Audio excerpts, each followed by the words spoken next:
Tupac Amaru Shakur atau yang lebih dikenal dunia sebagai Tupac. Ia bukan sekedar seorang rapper, ia adalah simbol perlawanan, suara bagi mereka yang tak terdengar, seorang penyair jalanan dan ikon budaya yang melampaui zamannya. Lahir dengan nama Lisan Paris Crook pada 16 Juni 1971, Tupac tumbuh di tengah pergolakan sosial dan politik Amerika. Lingkungannya membentuknya menjadi sosok yang tidak hanya pandai merangkai kata, tetapi juga berani menyuarakan ketidakadilan. Lebih dari 75 juta rekaman terjual di seluruh dunia. Ia bukan hanya seorang musisi, tapi juga aktor berbakat, penulis puisi, dan aktivis yang vokal memperjuangkan hak kaum tertindas. Lagu-lagunya seperti California Love, Change, Dear Mama, dan Hail Mary bukan hanya populer, tapi juga menyuarakan realitas pahit masyarakat kulit hitam di Amerika. Namun di balik ketenaran, ada juga luka. Ada konflik yang mendalam antara seni, kehidupan jalanan, dan tekanan dari dunia industri musik yang keras. Tupac tak hanya hidup di tengah sorotan, tapi juga di tengah ancaman, kontroversi, dan pertarungan antara East Coast dan West Coast yang merenggut nyawanya di usia 25 tahun. Lalu bagaimana awal dan kisah perjalanan seorang Tupac Shakur? Maka dari itu, dalam video ini, mari kita mengenal siapa sebenarnya Tupac Shakur.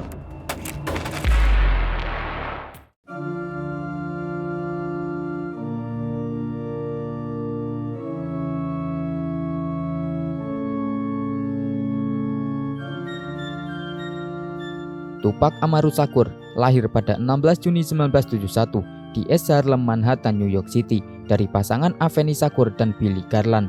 Ia lahir dengan nama Lisan Paris Crook, namun pada usia 1 tahun namanya diubah menjadi Tupac Amaru Shakur.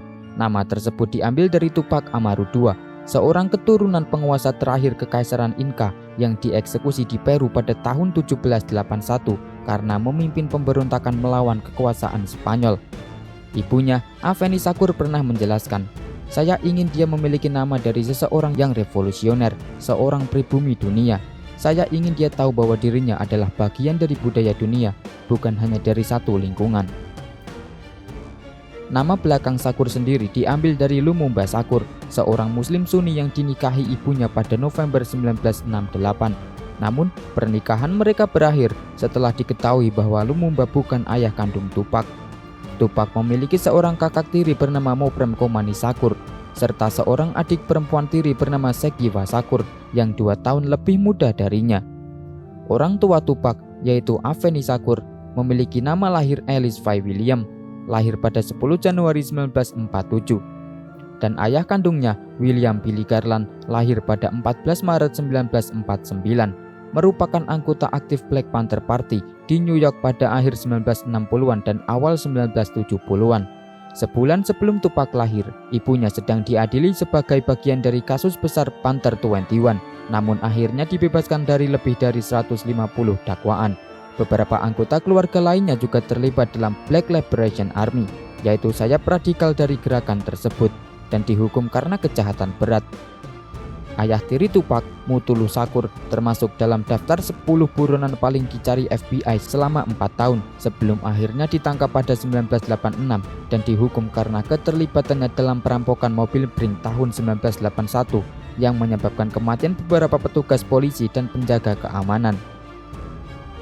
Bapak baptisnya, Elmer Geronimo Pratt, seorang tokoh tinggi dalam Black Panther, dihukum secara salah atas pembunuhan seorang guru dalam perampokan pada 1968.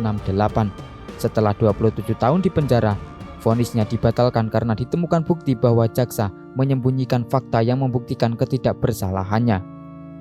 Sementara ibu baptisnya, yaitu Assata Shakur, juga mantan anggota Black Liberation Army. Ia dihukum pada tahun 1977 karena pembunuhan seorang polisi negara bagian New Jersey.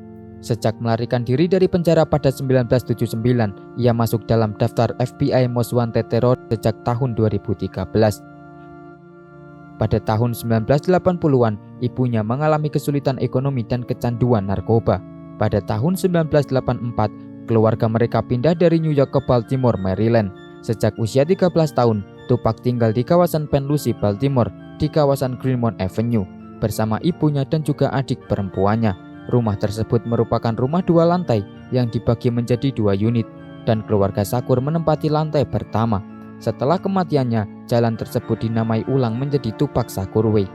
Di Baltimore, Tupac menempuh pendidikan kelas 8 di Roland Park Middle School, kemudian melanjutkan kelas 9 di Paul Laurence Dunbar High School. Ia kemudian pindah ke Baltimore School for the Art di kelas 10, di mana ia mempelajari seni peran, puisi, jazz, dan juga balet.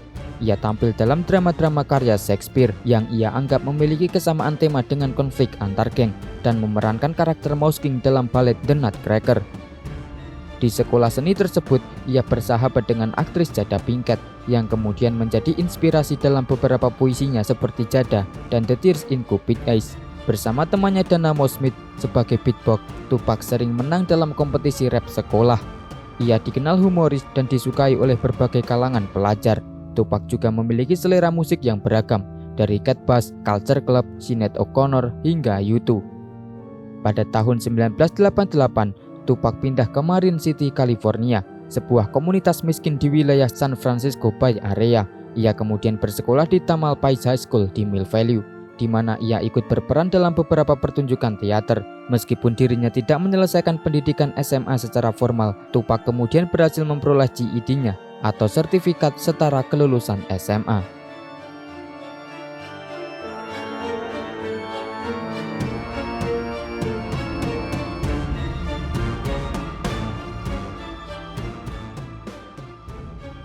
Tupac mulai merekam musik dengan nama panggung MC New York pada tahun 1988.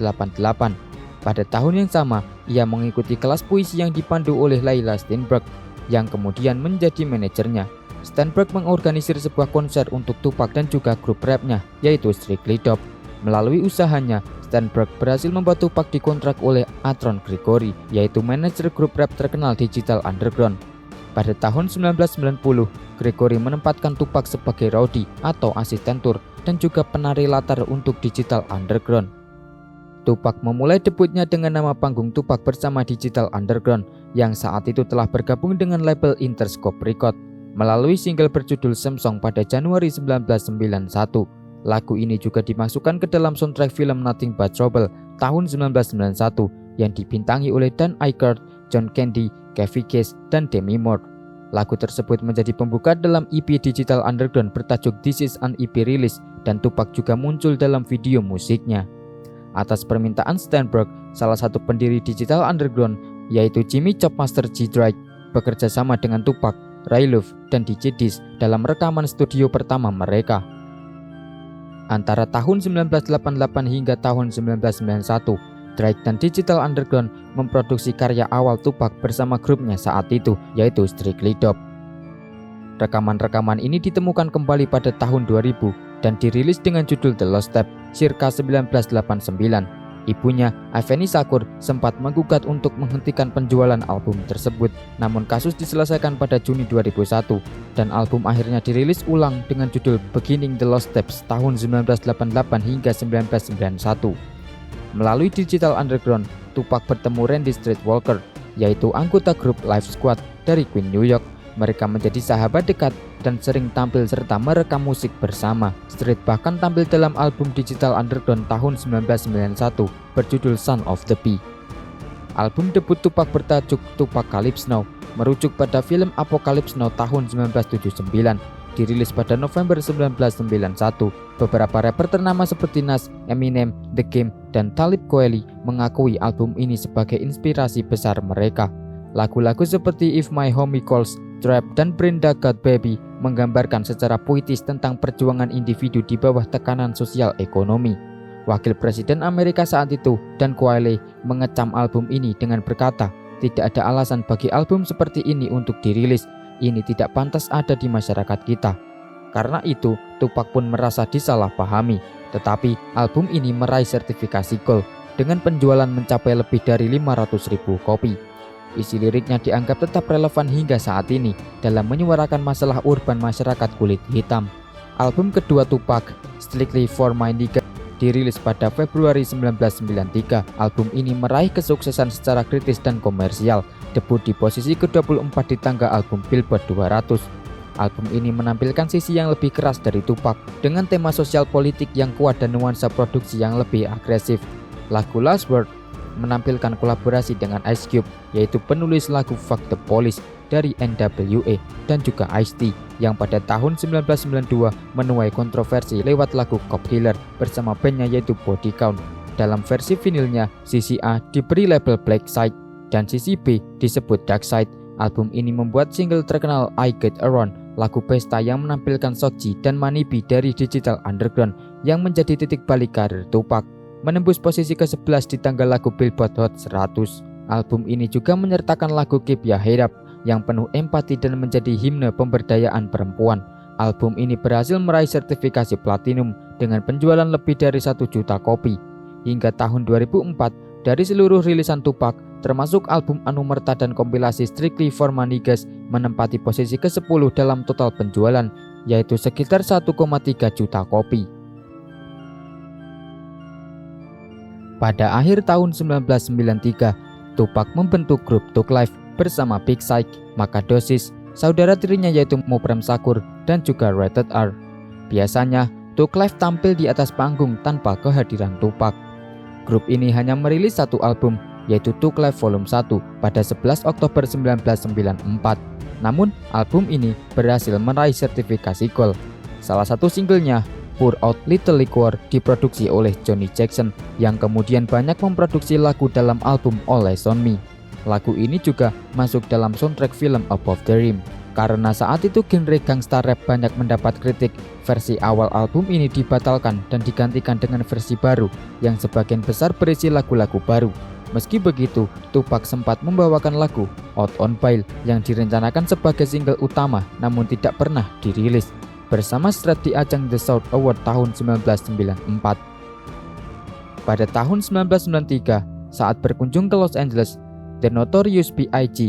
meminta seorang pengedar lokal untuk mengenalkannya pada Tupac. Keduanya dengan cepat menjadi teman dekat dan sering bersosialisasi, baik saat Tupac berada di New York maupun ketika B.G. datang ke Los Angeles. Dalam beberapa konser, Tupac bahkan mengundang B.G. naik ke panggung untuk nge-rap bersamanya dan juga Streets. Mereka juga merekam beberapa lagu bersama seperti Running from the Police dan juga House of Pain. Kabarnya, B.G. sempat meminta Tupac menjadi manajernya, namun Tupac justru menyarankannya agar memilih Sean Diddy Combs karena yakin Combs akan menjadikannya bintang. Meskipun demikian, gaya hidup Tupac jauh lebih mewah dibanding Biggie yang saat itu belum terkenal. Tupac sempat mengajak Biggie bergabung dengan Thug Life, namun Biggie lebih memilih membentuk grup sendiri, yaitu Junior Mafia, bersama teman-temannya dari Brooklyn. Album ketiga Tupac, Me Against the World, dirilis saat ia masih mendekam di penjara pada Maret 1995. Album ini sering disebut sebagai karya terbaiknya atau magnum opus dan dianggap sebagai salah satu album rap paling berpengaruh sepanjang masa. Album ini langsung debut di posisi nomor 1 di Billboard 200 dengan penjualan 240.000 kopi di minggu pertama, rekor tertinggi saat itu untuk rapper solo pria. Single utama, Dear Mama, dirilis pada Februari 1995 dengan Old School sebagai lagu sisi B. Lagu ini menjadi yang paling sukses dari album tersebut, memuncaki tangga Hot Rap Singles dan menembus posisi 9 di Billboard Hot 100. Pada Juli 1995, lagu ini meraih sertifikasi platinum.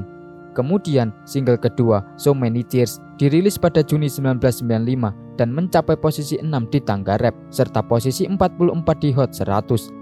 Single terakhir, Temptation, dirilis Agustus 1995 dan mencapai posisi 68 di Hot 100. Bahkan sejumlah selebriti mendukung Tupac dengan tampil di video klip lagu ini.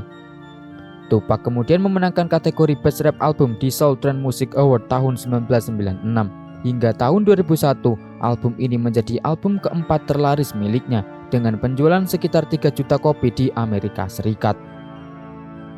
Saat Tupac dipenjara pada tahun 1995, ibunya hampir kehilangan rumah.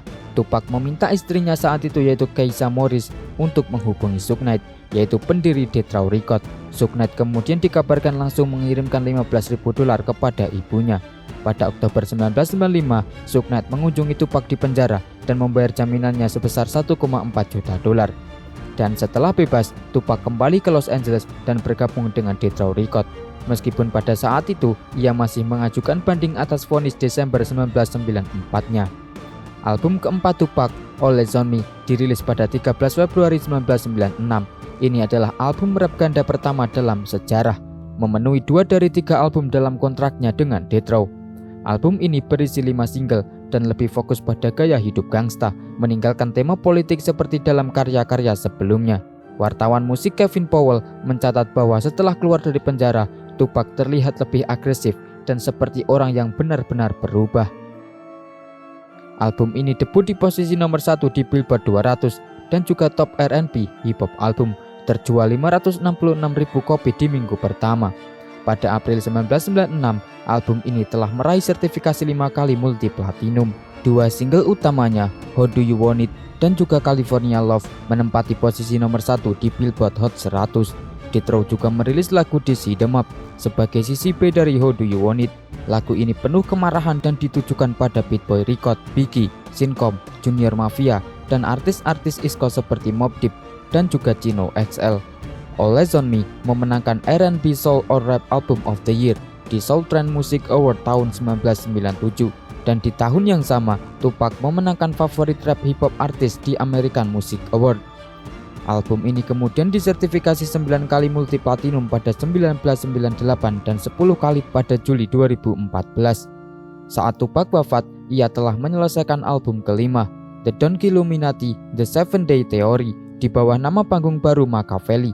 Album ini direkam dalam waktu hanya 7 hari, 3 hari untuk penulisan dan juga vokal, dan 4 hari untuk mixing mastering. Dirilis beberapa bulan setelah kematiannya, album ini menjadi salah satu karya paling kuat dan emosional Tupac. MTV menempatkannya di urutan ke-9 sebagai album hip hop terbaik sepanjang masa.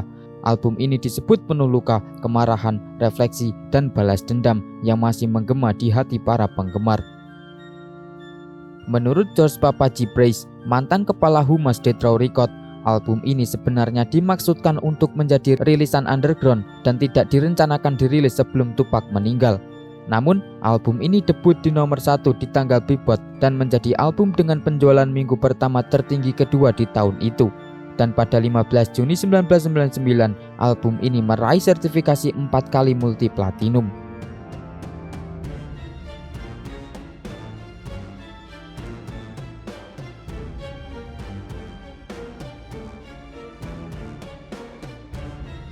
Sebelum dan selama karir hip-hopnya, Tupac Shakur menulis puluhan puisi.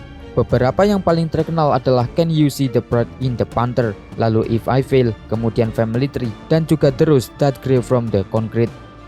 Pada tahun 1993, Tupac memerankan karakter bernama Lucky dalam film Poetic Justice bersama Janet Jackson. Puisi-puisi dalam film tersebut ditulis oleh penyair dan aktivis Maya Angelou yang juga pernah bekerja dengan Martin Luther King Jr. dan juga Malcolm X dalam gerakan hak-hak sipil. Bahkan di usia muda, tulisan Tupac sudah membahas tema seperti pembebasan kulit hitam, penahanan massal, ras, dan juga maskulinitas. Salah satu puisinya menggambarkan potret dari Tupac yang sedang tidur sambil memegang pena, memimpikan para anggota Black Panther dibebaskan dari penjara. Ia menandatangani dengan gambar hati dan tulisan Tupac Shakur Future Freedom Fighter, yang berarti Tupac Shakur calon pejuang kebebasan. Penampilan film pertama Tupac adalah dalam film Nothing But Trouble tahun 1991 sebagai cameo bersama grup digital Underground. Pada tahun 1992, ia membintangi film Juice memerankan Roland Bishop, sosok yang militan dan menakutkan. Pada tahun 1993, ia membintangi Poetic Justice bersama Janet Jackson. Namun ia kemudian dikeluarkan dari proyek film Higher Learning tahun 1995 oleh sutradara John Singleton karena pihak studio tidak ingin mendanai film tersebut setelah Tupac ditangkap. Singleton sebenarnya juga ingin Tupac memerankan peran utama dalam film Baby Boy tahun 2001. Namun karena Tupac telah meninggal, peran itu akhirnya dimainkan oleh Tyrese Gibson. Dalam film tersebut, terdapat mural Tupac di kamar tokoh utama dan juga lagu Hail Mary milik Tupac digunakan dalam skor filmnya. Tupac juga berperan sebagai gangster bernama Birdie dalam film Above the Rim tahun 1994. Karakter ini kabarnya terinspirasi dari mantan pengedar narkoba asal New York, yaitu Jack West Agnan atau Haitian Jack, yang juga menjadi manajer dan juga promotor artis. Tupac diperkenalkan kepada Haitian Jack di sebuah klub malam di Queen. Biggie sempat memperingatkan Tupac untuk menjauhinya, namun Tupac tidak mengindahkan nasihat tersebut. Melalui Haitian Jack, Tupac juga bertemu dengan Jam Rosemont atau Jimmy Hensman, seorang pengedar narkoba sekaligus manajer musik. Setelah kematian Tupac, 3 film yang dibintanginya dirilis secara anumerta, yaitu Bullet tahun 1996, kemudian Gridlock tahun 1997, dan juga Gang Relate tahun 1997.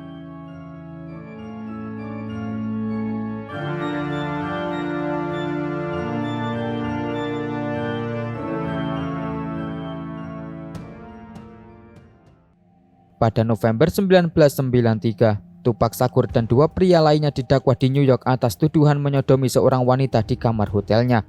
Wanita bernama Ayanna Jackson menuduh bahwa setelah memberikan seks oral kepada Tupac di lantai dansa sebuah klub malam di Manhattan, ia kemudian datang ke kamar hotelnya pada hari lain, di mana Tupac, eksekutif rekaman Jacques Agnan atau Haydn Jack, manajer tur Tupac bernama Carlos Fuller, dan seorang pria lain memaksanya melakukan seks oral secara paksa kepada masing-masing dari mereka.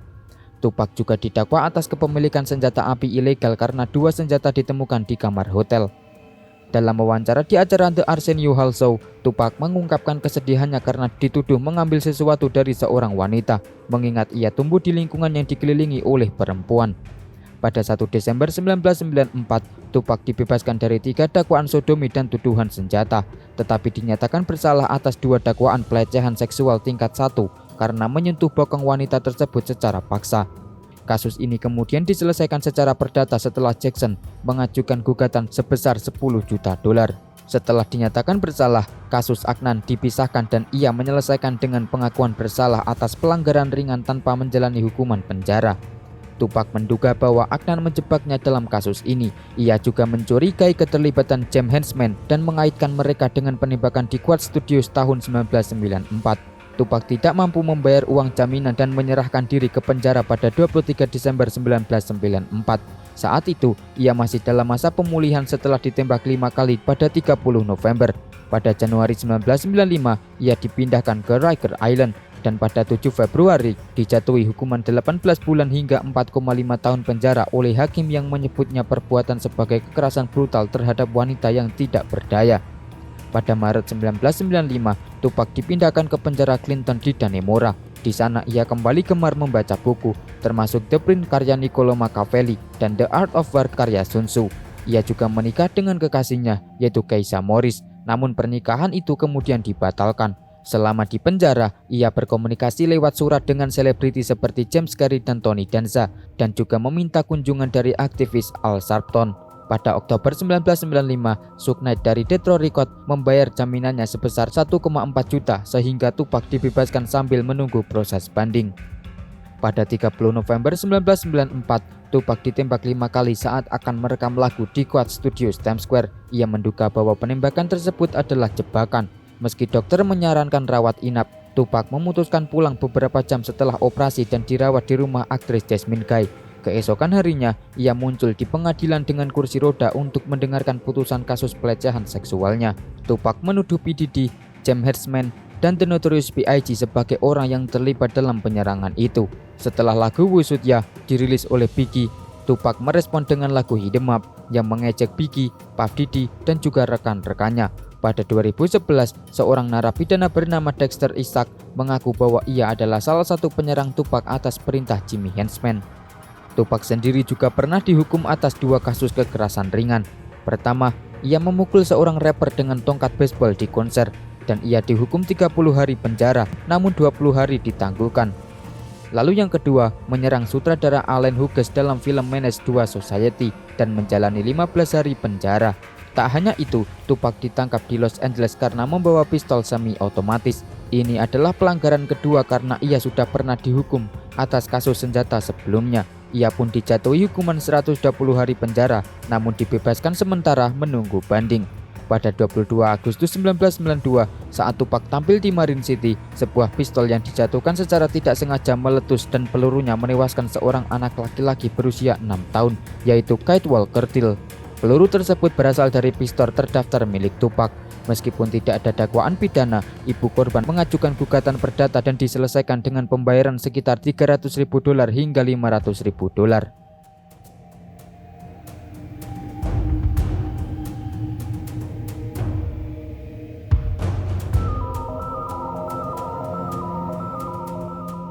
Pada malam 7 September 1996, Tupac Shakur, berada di Paradise, Nevada untuk menghadiri pertandingan tinju antara Bruce Seldon dan Mike Tyson di MGM Grand bersama Suge Knight. Setelah pertandingan di lobi hotel, salah satu rekan Suge Knight melihat Orlando Anderson atau Baby Len, yaitu anggota geng Southside Compton Crip, dan memberitahu Shakur bahwa Anderson pernah mencoba merampok mereka awal tahun itu. Rekaman pengawas hotel menunjukkan Shakur dan rombongannya menyerang Anderson. Setelah kejadian itu, Shakur kembali ke kamar hotelnya, lalu berangkat bersama Suge Knight menuju klub milik Death Row Records dengan mengendarai sedan hitam BMW seri 750IL. Sekitar pukul 11 malam di Las Vegas Boulevard, polisi bersepeda menghentikan mobil mereka karena suara musik yang terlalu keras dan tidak adanya plat nomor. Namun plat ditemukan di bagasi dan mereka diizinkan melanjutkan tanpa dikenai tilang. 15 menit kemudian, saat berhenti di lampu lalu lintas, sebuah mobil Cadillac putih 4 pintu model terbaru berhenti di sisi penumpang. Salah satu penumpangnya melepaskan tembakan secara cepat ke arah mobil Shakur. Tupac tertembak 4 kali, 1 di lengan, 1 di paha, dan 2 di dada, dan salah satunya mengenai paru-paru kanannya. Pecahan peluru juga melukai kepala Suge Knight. Tupac kemudian dilarikan ke University Medical Center of Southern Nevada, di mana ia dibius dan dipasang alat bantu hidup. Pada 13 September 1996, Shakur meninggal dunia karena pendarahan internal. Ia dinyatakan meninggal pukul 16:03 waktu setempat. Penyebab kematian resmi adalah gagal nafas dan henti jantung yang terkait dengan beberapa luka tembak. Jenazahnya kemudian dikremasi keesokan harinya. Beberapa anggota Outlaws mengingat lirik dalam lagu Black Jesus, mengaku mencampur abu kremasinya dengan ganja dan lalu menghisapnya. Pada tahun 2002, jurnalis investigatif Chuck Phillips melaporkan di Los Angeles Times bahwa Orlando Anderson yang sebelumnya diserang oleh Suge Knight dan rombongan Shakur di MGM Grand adalah penembak dalam insiden tersebut. Phillips juga menyebut adanya dugaan keterlibatan Christopher Notorious B.I.G., Willis, dan juga sejumlah tokoh dunia kriminal di New York. Baik Anderson maupun Willis membantah tuduhan tersebut. Pada 18 Juli 2023, Departemen Kepolisian Metropolitan Las Vegas melakukan penggeledahan terkait kasus pembunuhan Tupac. Kemudian, pada 29 September 2023, kantor berita AP melaporkan bahwa polisi Las Vegas telah menangkap seorang tersangka bernama Kefti atas keterlibatannya dalam pembunuhan Shakur. 2 bulan sebelumnya, polisi telah menggeledah rumah istrinya di Henderson, pinggiran Las Vegas. Davis kemudian mengaku tidak bersalah pada sidang 2 November 2023. Dan hingga Januari 2025, Kefti masih ditahan dan persidangannya dijadwalkan dimulai pada 9 Februari 2026.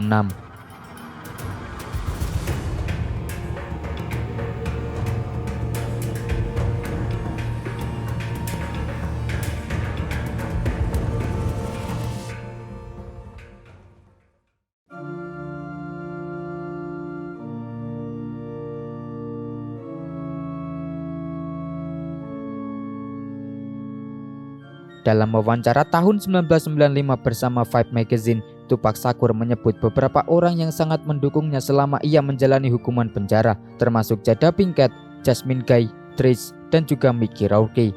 Ia juga menyebut bahwa Madonna adalah sahabat yang memberikan banyak dukungan. Kemudian Madonna mengungkap bahwa ia dan Tupac pernah menjalin hubungan asmara pada tahun 1994. Shakur menjalin persahabatan dengan Jada Pinkett sejak mereka bersekolah di Baltimore School for the Arts. Shakur membantu Pinkett mendapatkan peran film pertamanya dalam Menace to Society tahun 1993. Dan sebagai balasan, Pinkett membantunya mendapatkan peran tamu di sitkom A Different World pada tahun yang sama. Pinkett juga tampil dalam video musik Shakur Keep Ya Head Up dan juga Temptation, serta menyumbangkan ide awal untuk video musik California Love, yang awalnya ingin ia sutradarai namun akhirnya mengundurkan diri dari proyek tersebut.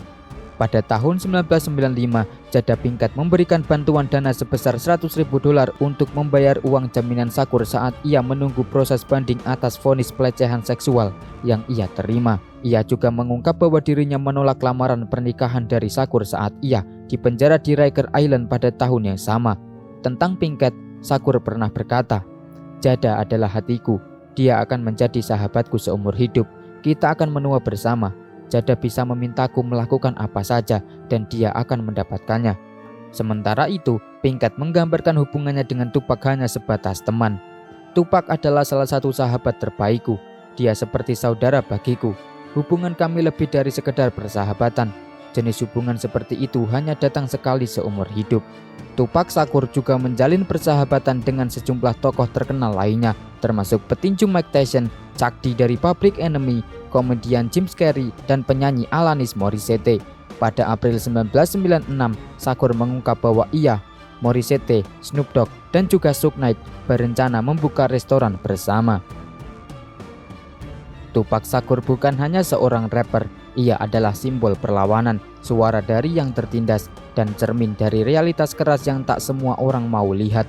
Lewat lirik, puisi, dan perjuangannya, ia meninggalkan warisan yang tak lekang oleh waktu.